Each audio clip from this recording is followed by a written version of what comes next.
Hola, buenas tardes. Hoy hablaremos sobre ensamblaje mecánico. Hablaremos las partes fundamentales como los sujetadores, el diseño, los materiales que están hechos, las normas que lo rigen, sujetadores y sujeciones adicionales. Los integrantes de nuestro grupo son Edson Páez, Andrés Fajardo, Mateo Segura, Sebastián Martínez y María José Vila. Tornillos y adicionalmente tuercas. ¿Listo? Entonces, primero quiero saber si alguno tiene alguna pregunta entre los tornillos, tuercas y pernos. ¿Algo? Pues yo tengo una pregunta. Yo tenía entendido que los pernos y los tornillos eran lo mismo, porque considero que básicamente cumplen la misma función, que es apretar, no sé qué diferencia tengan. Ok, Sebas. Respondiendo a tu pregunta, quiero que mires con detalle acá las cabezas, el tornillo y perno. La cabeza es muy diferente en su parte geométrica, ¿sí? Básicamente el tornillo lo usas para unas aplicaciones que no requieran muchos esfuerzos, ¿sí? Te voy a poner un ejemplo. Acá puedes observar el celular. Como se logra observar en el celular, hay tornillos con un diámetro muy pequeño, pero que dejan una funcionalidad rígida en el sistema, por así decirlo, ¿sí? Okay. Mientras que el perno ya requiere una estructura, se usa para esfuerzos, para aplicaciones con mayor esfuerzo. Si tú logras ver el edificio F, está hecho, las ubicaciones está hecho el perno, entonces depende de la aplicación, en esfuerzos y eso. Bien, muchachos, continuando, les quiero explicar que normalmente, como ya se han visto, este tipo de sujetadores, ¿sí? están divididos en dos secciones. Una son en ensambles permanentes y no permanentes, es decir, o en pocas palabras, que tenga la capacidad de hacer un desensamble, ¿sí? Entonces, un ejemplo en el que ustedes pueden ver en que no se puede desensamblar con facilidad es en la soldadura, por fusión obviamente, ¿sí? Debido al tipo de proceso. Mientras que acá yo fácilmente puedo con las herramientas adecuadas quitar de alguna manera fácil la tuerca o el tornillo, como yo quiera, y realizar el desensamble correspondiente. Si se pueden ver, es una manera muy sencilla, obviamente con la herramienta adecuada. Edson, ¿tienes alguna pregunta? Yo tenía una pregunta acerca de cómo se pueden clasificar o cómo están clasificados esos tipos de tornillos o pernas o las roscas. Ok. Respondiendo a tu pregunta, acá, por ejemplo, yo compré estos tornillitos en Home Center y acá dan las especificaciones, obviamente, del tornillo. Pero antes de explicarte, así se dividen en dos partes, en normas ISO y en normas ANSI. Las ISO son para el sistema internacional y las ANSI son para el sistema inglés, ¿sí? Entonces, si logras apreciar acá, esto está en pulgadas. Eso quiere decir que nos estamos refiriendo a la norma ANSI inglés. Entonces, si se puede observar acá un 6 por un 3/4. El 3/4 indica el diámetro nominal en el que está el tornillo, mientras que el 6 es el número de dientes por pulgada en las que pasa por el tornillo. Esa es la diferencia. En el sistema internacional, básicamente la diferencia está en milímetros. Entonces, el diámetro nominal en milímetros y la longitud del tornillo en milímetros. Esa es la diferencia. Es la clasificación que tú las puedes ver. Ahora, muchachos, ya hemos identificado las diferencias entre tornillo, tuerca, perno, cómo se clasifican y las aplicaciones en las que se pueden ver, ¿sí? Que son estas dos en este caso. Ahora, para un dato adicional, hay que tener en cuenta en la forma en que las fabrican. ¿Qué proceso es lo que usan? Normalmente se usa laminado en frío para la rosca, ¿sí? Ejerciendo alta presión, mientras que pasa por unos rodillos, de esta forma. Adicionalmente a eso, también se puede realizar por mecanizado mediante tornos o fresas, como se ve a continuación. Pero ¿cuál es el problema? El problema es el costo, para producir en este tipo. Por tal razón, es mejor producir en laminado en frío, debido a que son grandes cantidades las que se producen. Normalmente, si tú logras el paquete, no es una sola cantidad la que aparece. Es necesario entender que existen 4 tipos de esfuerzos, lo que son de corte, que son en la sección de las roscas, en transversal, también tenemos en tensión, en la sección transversal, y en compresión de lo que se está uniendo. Para entender también es necesario lo que son los esfuerzos de tensión y los esfuerzos de prueba. Es un poquito menor el esfuerzo de prueba, ya que al de tensión, ¿no? Y el de prueba es necesario conocerlo, ya que es lo máximo que se permite antes de que pasemos al esfuerzo plástico, a la deformación plástica. ¿Qué más tenemos? Tenemos también el esfuerzo, bueno, sabemos que esfuerzo es fuerza sobre área, el área, como nos dijo el profe, la podemos calcular mediante las normas ISO, las normas ANSI. Oye, María José, ¿y qué tipos de falla presentan las soluciones? Pueden ocurrir 3 tipos de fallos, o sea, 2 que son los más comunes, que es lo del corte, el corte en las roscas y el corte transversal. Este ocurre es porque la unión es muy pequeñita, es menor del 60% del diámetro pues, de él. También se encuentran las que son más usuales, que son la tensión, y ocurre cuando se supera el 85% del esfuerzo en corte. María José, ¿y qué herramientas puedo utilizar para este tipo de sujeciones? ¿Cuáles son adecuadas? Estuve ¿No? mirando por menos por allí. Si quieres me acompañas. Claro que sí. Existen, bueno, la herramienta es lo que permite el torque y es lo que permite la rotación relativa entre las tuercas interiores y las tuercas, o sea, las interiores que son como de la tuerca y las roscas exteriores que son del perro. Encontramos también herramientas mecánicas, completamente mecánicas. También encontramos, bueno, acá no las tenemos, herramientas también mecánicas, encontramos neumáticas o eléctricas. ¿Qué más les digo? Pero por ejemplo yo también veo que en este mira laboratorio contamos con los instrumentos requeridos para realizar Gracias, compañero. lo que es realizar toda la parte del tornillo, es decir, tenemos los machuelos y con ellos se realiza la parte mecánica para los tornillos, para la realización, como ya nos lo estaba explicando el profe. Y también tenemos algunas herramientas utilizadas para lo que vienen siendo los tornillos, para su ajuste, que hay de este tipo según el cabezal que tengan, o también pueden haber en este estilo, porque pues no todas se pueden con destornillador, sino que se hacen con llaves de este tipo. ¿Qué otra pregunta? Yo tengo otra pregunta. ¿Hasta qué punto yo sé que va a apretar un tornillo? Porque sí, siempre los fabricantes nos dan lo que se llama fuerza, una precarga, y con eso pues conocemos torque es igual a la fuerza por distancia, entonces con el diámetro nominal, y a eso le pongo un coeficiente que por lo general es 0.15, 0.25. Y ya con eso sabemos cuánto es el torque. Con estas herramientas o con un torquímetro podemos saber cuánto se le aplica. Los métodos que existen es el método por la sensibilidad del operador, que pues no es muy confiable. También tenemos el método mediante giro, tantos giros, un cuarto de vuelta, con herramientas van indicando cuánto es el torque que se le va aplicando. Bueno, muchachos, continuando con nuestro curso de ensamble mecánico, ahora ya hemos visto las sujeciones básicas fundamentales, herramientas y los esfuerzos realizados.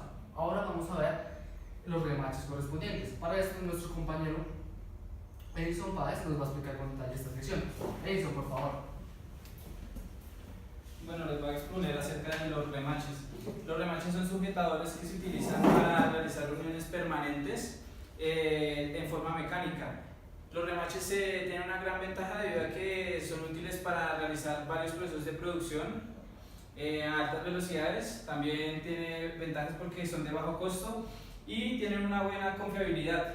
Más sin embargo, este tipo de sujetadores se ha venido disminuyendo y se han venido sustituyendo por otro tipo, como son la soldadura o también lo que es los sujetadores roscados.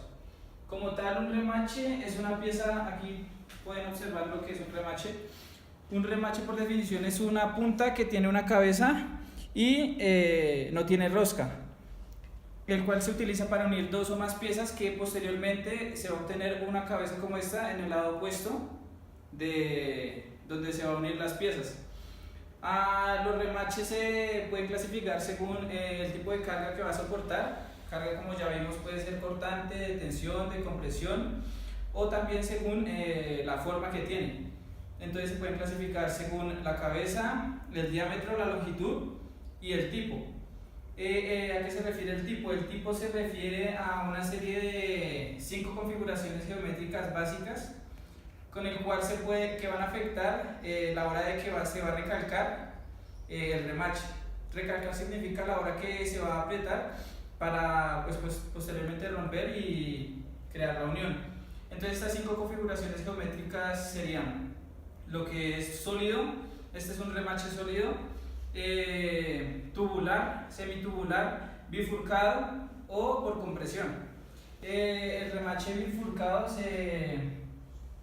esa que tiene un agujero, es como el más común, pues uno de los más comunes que se puede encontrar, a los remaches. También hay otro tipo de sujeciones que son las hojillas. Las hojillas ya son circulares. Este tipo de sujetadores son pues tubulares y tienen un rebordeado en las partes exteriores. Se utiliza para realizar uniones de tipo empalmadas. El proceso de fabricación de este tipo de sujetadores es por medio del calcado. Se utilizan dos herramientas en donde se pone la hojilla y se realiza una presión, una fuerza para así poder unir las dos piezas planas. Para los remaches se pueden encontrar distintos tipos de aplicaciones como se pueden encontrar principalmente en las industrias aeronáuticas o aeroespaciales. Otro tipo de ensamble mecánico que tenemos es el ajuste por interferencia. Esto pues por definición es cuando se va a unir dos piezas en donde el diámetro de la pieza que se va a colocar en el agujero es mayor al diámetro donde se va a insertar, ¿sí? Un tipo de este tipo de sujeciones es cuando hay por expansión o por enfriamiento. Entonces en el caso de expansión pues básicamente se va a enfriar una pieza y se va a colocar en el agujero para que después cuando se vuelva a temperatura ambiente pues se expanda si es un metal y va a quedar pues ahí ya la unión entre las piezas. Otro ejemplo es por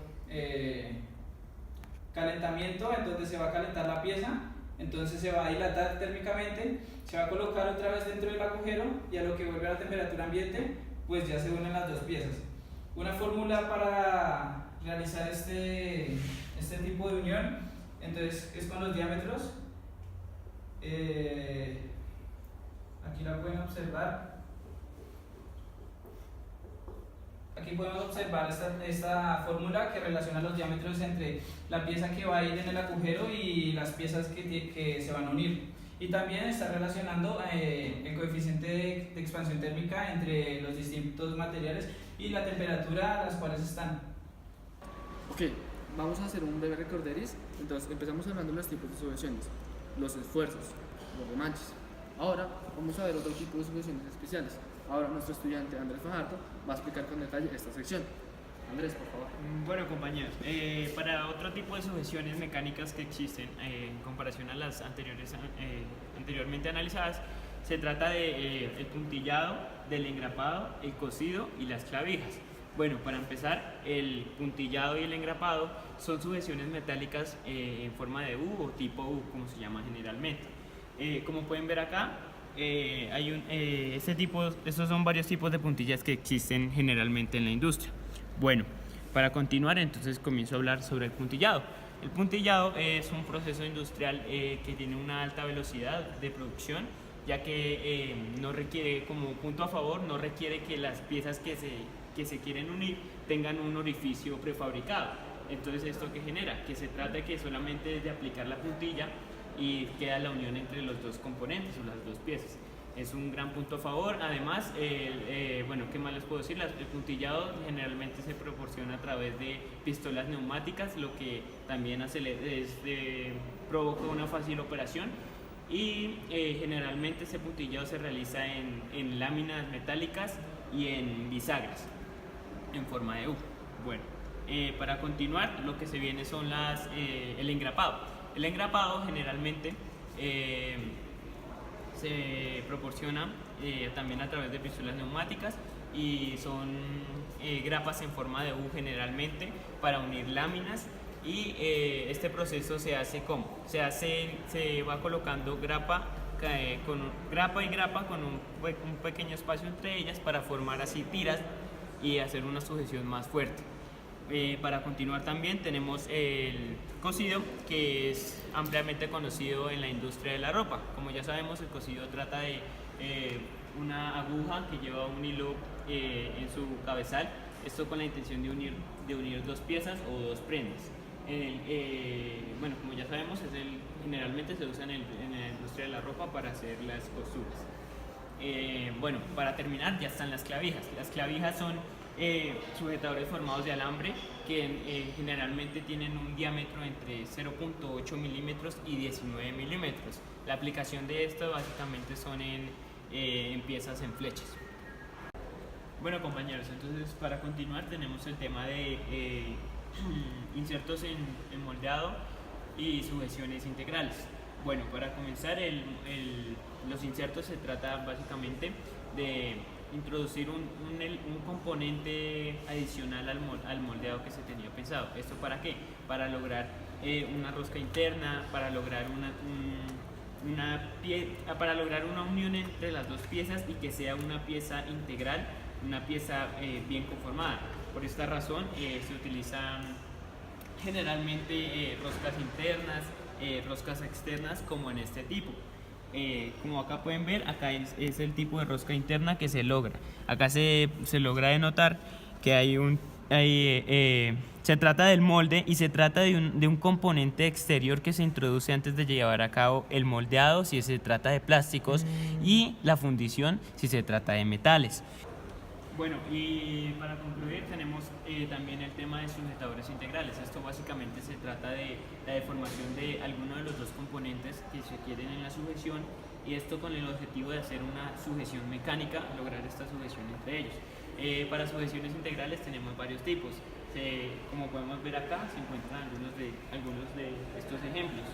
Como pueden ver acá se trata de lenguas perforadas, de estampado, de la más común que se trata de un borde de láminas o un borde de dos piezas.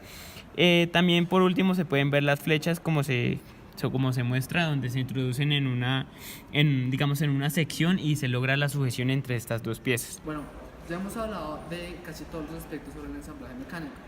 Por último, nos queda hablar sobre el diseño en este tipo de procesos. Ahora, Sebastián nos va a explicar este detalle. Bueno, el diseño del ensamblaje consiste básicamente en lo que buscan las empresas a la hora de realizar sus ensambles. Lo que se busca principalmente, por lo general, es que a la hora de hacer un ensamble se utilice la menor cantidad de piezas posible. ¿Por qué la menor cantidad de piezas posible? Porque eso va a reducir muchos costos, va a requerir menor mano de obra y finalmente pues vamos a tener una pieza mucho menos compleja a la hora de ensamblar. Eso también se traduce en que a la hora de que si necesitamos hacer un mantenimiento es mucho más fácil el desarmado de la máquina o del implemento que ya hayamos ensamblado. Esas son las ventajas que tiene. Y además de esto, pues también es importante destacar que entre menor sea el número de piezas, asimismo menores serán los costos, porque pues voy a tener mucho que utilizar, mucho menos material a la hora de realizar la fabricación. Ese es el otro punto importante. La parte del diseño del ensamble se debe hacer desde un principio y no hasta el final. Es decir, tener en cuenta desde la misma creación del producto que ya vamos a utilizar determinada forma para realizar el ensamble, para que sea mucho más sencillo a la hora de que yo ya tenga el producto terminado. Aparte también es importante destacar que se tienen dos tipos de formas para el diseño de ensamble. Uno es el mecánico y el otro es el automático, pero para ambos se requieren unos principios fundamentales para el diseño. Retomando el ejemplo que comenzamos con el profesor hace unos instantes, pues el primero sería, como ya les había comentado, el de utilizar la menor cantidad de piezas posibles. Un ejemplo de por qué debemos utilizar el menor número de piezas posibles es que, por ejemplo, la mayoría de maquinaria no la realizan en nuestro país, viene de otros lugares.